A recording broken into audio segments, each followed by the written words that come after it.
All right, thanks for joining us. Kevin from C3 here again. We're going to install some bar risers today. Pretty much the same no matter which brand you're putting them on. We got the KTM ones here. We're going to put tall on, and they just have the anti-vibe mounts that we're going to put in, and you'll see how we do that.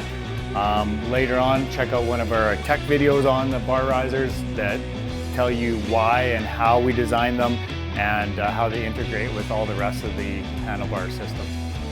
So we're just going to take off the top clamp here to get at the bottom clamps.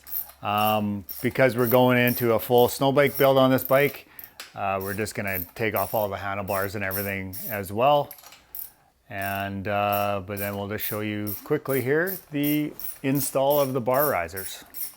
So on Hondas and most Japanese bikes, you're going to get a set of bolts with your risers.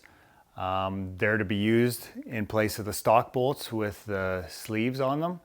For KTM Husky, you can use the actual stock bolts and you don't need them. So on a KTM Husky, use the stock bolts and the stock nuts.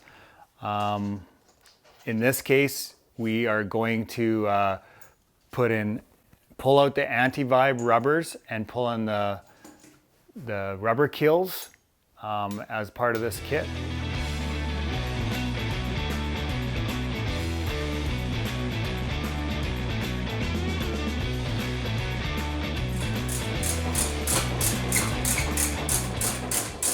Here you can use the stock top clamp,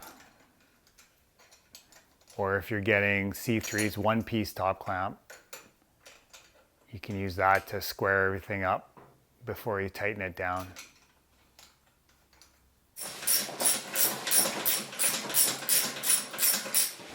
All right, so that was pretty straightforward and simple. That's the C3 bar risers installed.